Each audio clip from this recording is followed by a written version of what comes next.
There is a loneliness epidemic going on. Everybody seems to be talking about it and even experiencing it in a way or another. Loneliness? All the time.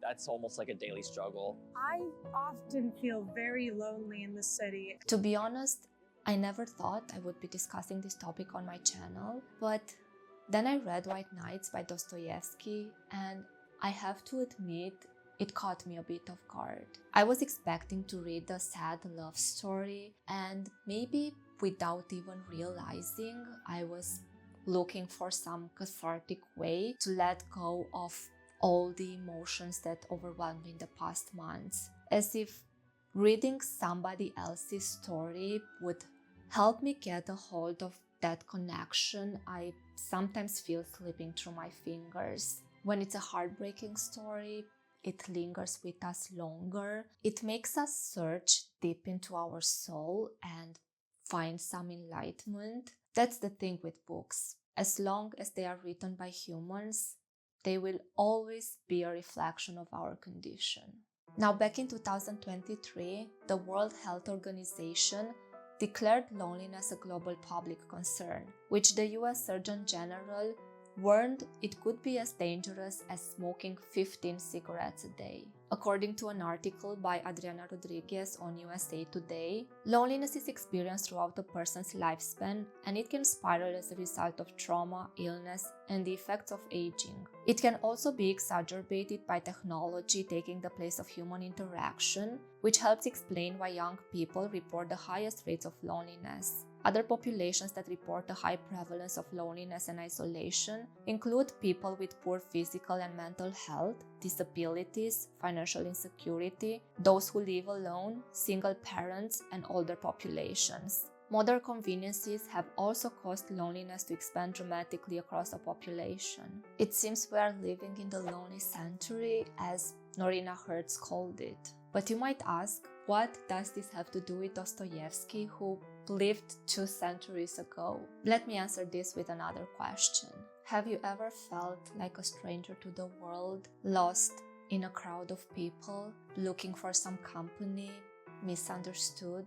In a place where you don't belong but would do anything to fit in for a moment, alienated from the real world, watching and observing others who seem to have it all figured out, while you are the only one left behind, lonelier than ever. That's exactly how the main character in White Nights felt. A short story written by Fyodor Dostoevsky and published in 1848.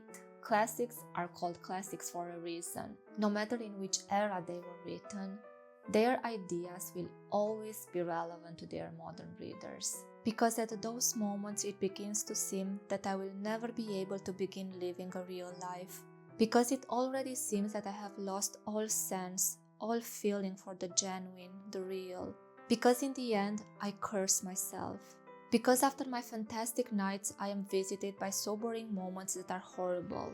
Meanwhile, you hear all around you how the throng of humanity thunders and spins in the whirlwind of life. You hear, you see how people live. They live in reality.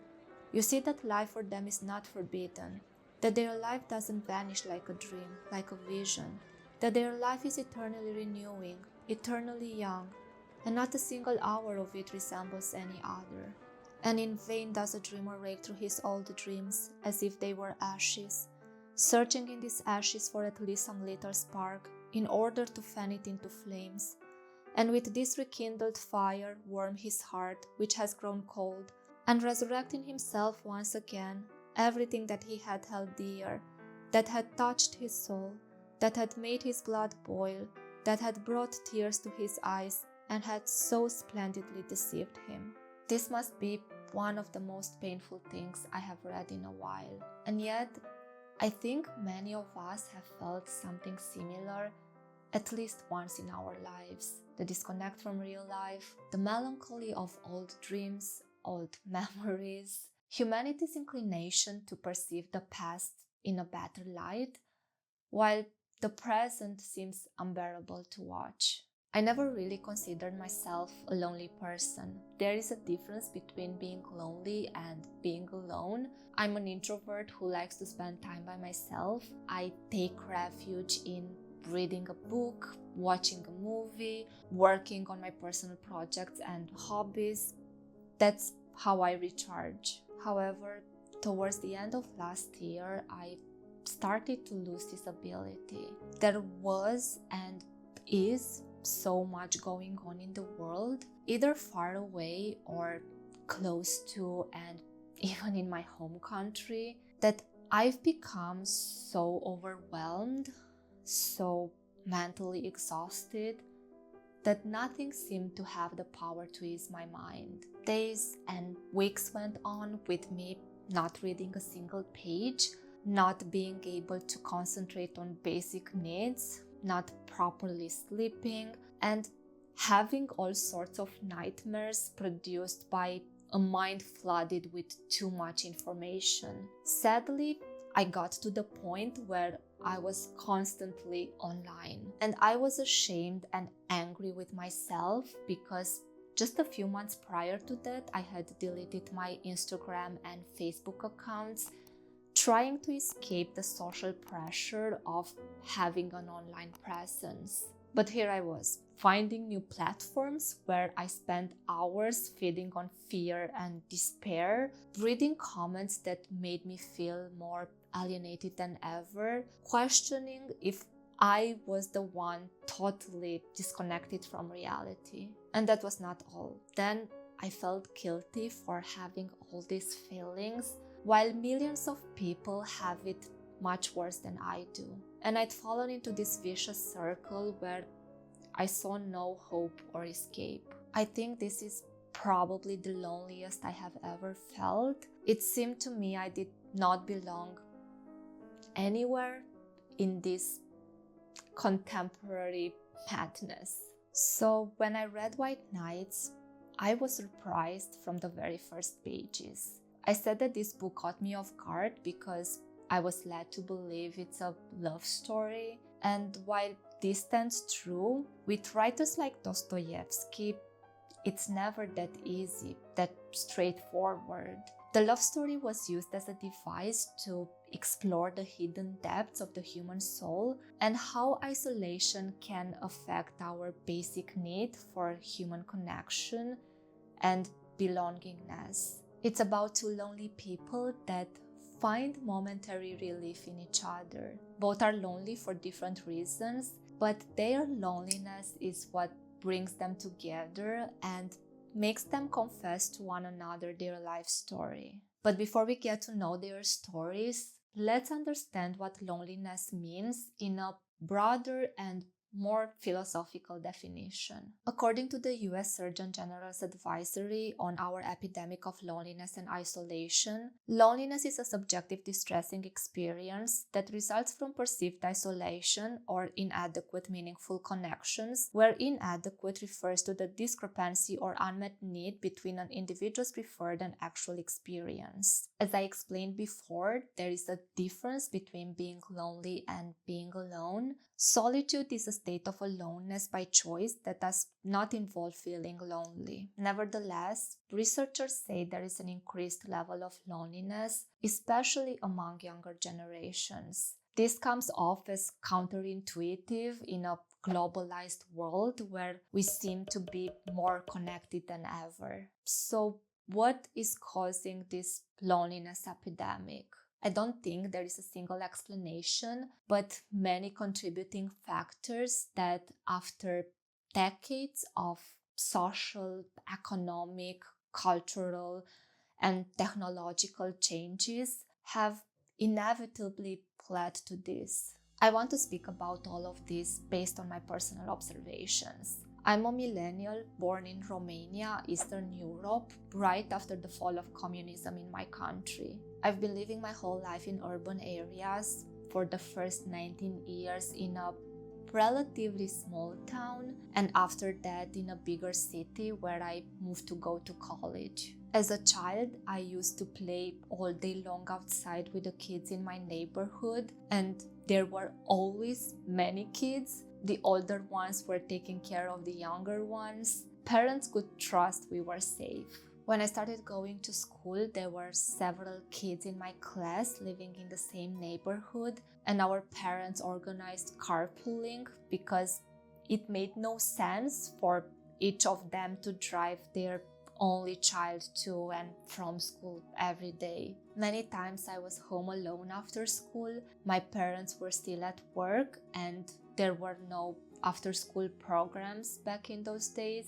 I would simply do my homework and then go out and play with my friends until the evening. I'm saying all of this because I don't see any kids playing in the streets these days. And it seems that we, as adults, have also lost the ability to build genuine communities, at least in the big cities where we live. We've become so busy with the struggle of finding a work-life balance, which in a modern capitalist economy seems impossible to achieve.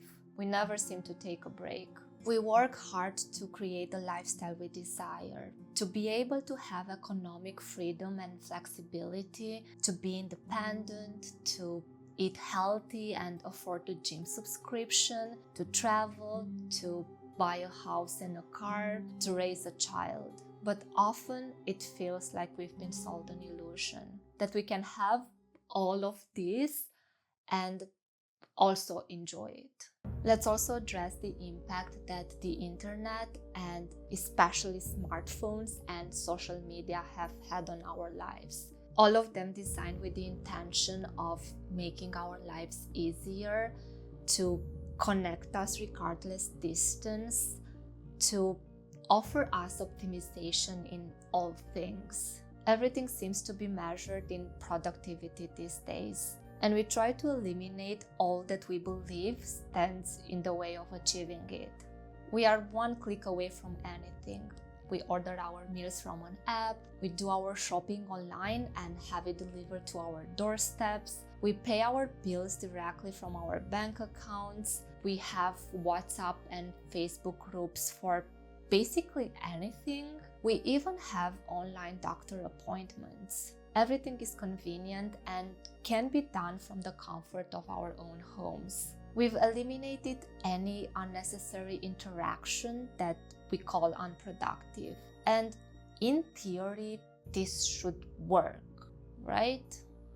But then the same devices and means we use to do all of that bombard our brains with new information every day. And the reliability of the sources is often questionable. We got to a point where it's hard to think critically anymore. And we fall prey to conspiracy theories that do nothing but divide us. We go on the internet and leave hateful comments that in real life we wouldn't dare to verbalize, because it's easy to spill out our frustrations when we don't have to look somebody in the eye. Physical interactions are hard. They require effort. They require empathy. There is a complexity to them and a reciprocity. Modern technology removed all the inconvenience of that, and unfortunately has made it difficult to nourish authentic relationships. But it's made it so easy to create an online persona that has little to do with who we are in real life. We have dozens, hundreds, and even thousands of friends online, but we can barely name a few that we can really count on. We glamorize our lives. We spend our hard-earned money to create online the lifestyle we desire in real life, and when it doesn't get the engagement we expect, we feel empty. Then we look at others who seem to be thriving at this, and we are left feeling lonely, not understood, and behind in life. We overconsume to compensate for lack of genuine connections. Our communities are built on consumption. Our third places are the mall, the cafes, and the restaurants, which we end up frequenting not to socialize, but to entertain a lifestyle we cannot afford, financially and spiritually. We look around us and everybody's glued to their smartphones. Our collective third place has become the virtual world we created for ourselves. Like the dreamer in Dostoevsky's story. I'm coming to that in a moment, I promise. And all this hyperactivity, all this hyperconnectivity, the overconsumption, and all the information we have to process on a daily basis have left us fatigued and burnt out. We do not have the energy to seek real connections anymore when we are in survival mode all the time. Socializing is a skill we learn. We learn it when we are kids.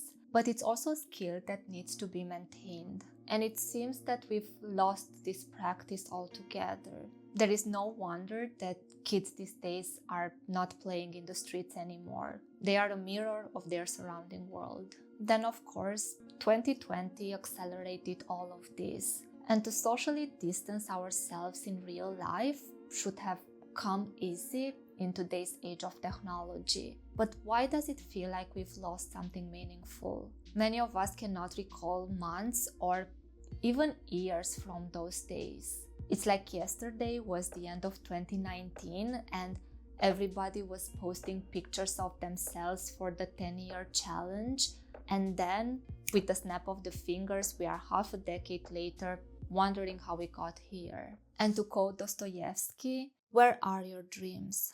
How quickly do the years fly by? What have you done with your years? Where have you buried your best days? Did you live or not? In reality, we were left with a collective trauma everybody's trying to deal with on their own. We were told we are all in this together, but it surely feels like we are not. Loneliness is a feeling that transcends time and space. Our modern loneliness may have different origins than Dostoevsky's. Nevertheless, the feeling is the same. White Nights is a book about human connection and lack of it.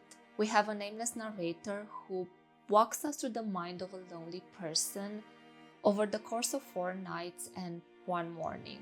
The book starts with a melancholic tone that is maintained throughout. It was a wonderful night, the kind of night, dear reader, which is only possible when we are young. The narrator is also the protagonist of the story, and he addresses the reader directly as if they are his companion, his confidant. And we realize soon that he doesn't have many people in his life, at least not some authentic connections. He talks about how, since the weather was warming up, people were leaving for their country houses, and how he dreaded being left alone in the city. It suddenly seemed that I, so alone, was being abandoned by everyone, that everyone was deserting me. Well, of course, anyone is entitled to ask, who is everyone? Because I've been living in Petersburg 8 years now, and I've hardly been able to make a single acquaintance. Our narrator is a sensitive person who seems to lack social skills and opportunities to make some friends. Nevertheless, he seeks company and a sense of belonging.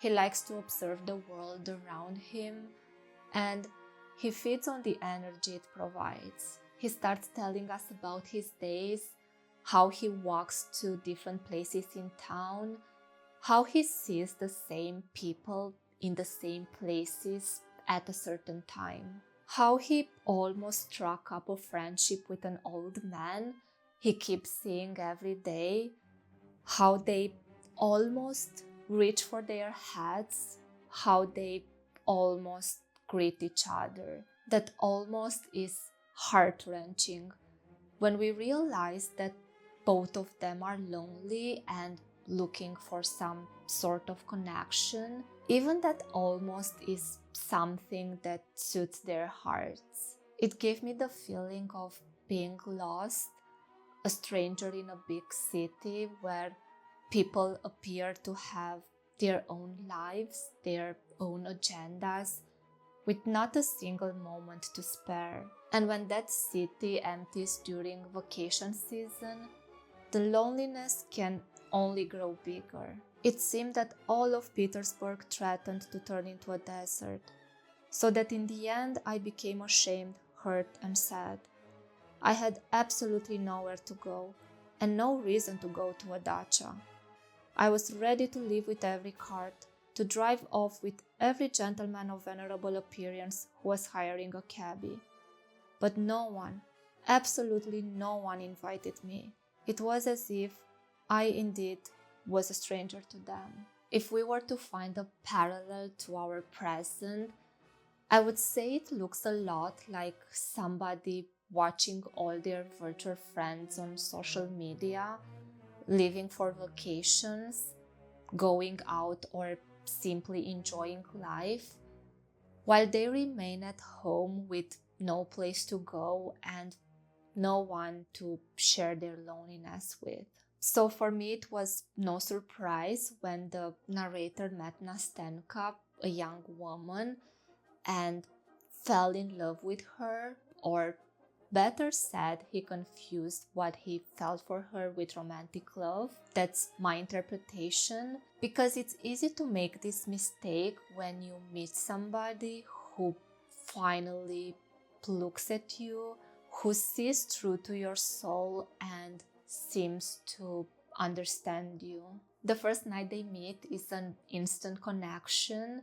At first sight, he seems to be a quiet and shy person, but once he's comfortable with somebody else's presence, he doesn't seem to be able to stop talking. He opens up to Nastenka, and we can tell how badly he longed to have a genuine conversation. I'm a dreamer. I have so little real life that I regard such moments as this one now to be so rare that I can't help repeating these moments in my dreams. I will dream of you all night, for an entire week, all year long.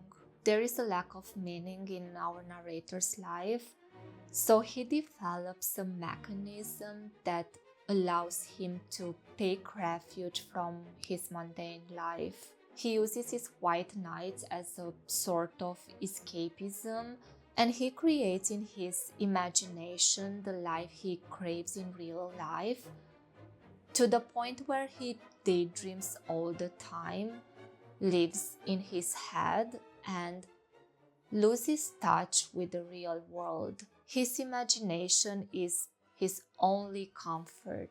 He feels deserted when everybody's leaving for their vacation, because in his mind he already knows them intimately. And our modern virtual worlds have made it much easier for something like this to happen. Nastenka understands what the narrator is speaking of, for she is also lonely. She has been raised by her blind grandmother, who is a strict and overprotective person, but I think subconsciously she fears loneliness as well. Because of her grandmother, Nastenka basically has no social life. She also has no one to talk to or who to understand her. And here comes the sense of familiarity, the sense of knowing somebody else through similar experiences. I know you completely. I know you so well, as if we had been friends for 20 years. This first night ends on the promise to meet again the following night in the same place at the same time. What follows is a series of encounters, a series of discussions and confessions in which both of them find momentary relief. But then we learn that Nastenka is in love with another man, whom she waits to return to Petersburg, and this quickly becomes a story about unrequited love. Though she has grown to love our narrator, it's a brotherly love she feels. Such a love, Nastenka, at certain moments can make the heart grow cold and make one miserable. Your hand is cold. Mine is as hot as fire. Oh, Nastenka, Nastenka, if only you knew how lonely I am now. The book ends with the morning, a wake up to reality. Nastenka's lover eventually returns to her, and the dreamer is left to recall for the rest of his life the blissful memories of the past 4 nights. My God, a whole minute of bliss. Is that really so little for the whole of a man's life? It's a sad story indeed. It broke my heart, not the unrequited love. I still think that the narrator did not fall in love with Nastenka more than with the idea of her. It broke my heart because of the loneliness he had to experience. And that loneliness, as we've seen already, does not come only from one-sided romantic love. I think that White Nights can be relatable for many. I'm always amazed at how our minds work, and Dostoevsky managed to describe it so beautifully and vividly. It's impossible not to feel seen and understood when you read him, when he reaches the deepest and darkest corners of your soul. He tells you that people can feel lonely and there is nothing to be ashamed of. There are many contributing factors to our loneliness epidemic, and each can have its own solution. I wish I could tell you exactly which those are and how well they work. The US Surgeon General's advisory does have some recommendations in this direction. I will leave a link in the description. What I think is important is to be kind to ourselves and to each other. Next time you see somebody, a neighbor, a cashier at the supermarket, a colleague at work, offer them a smile. If you feel bold enough, ask how their day is going. You might not know it, but maybe they need that interaction more than you.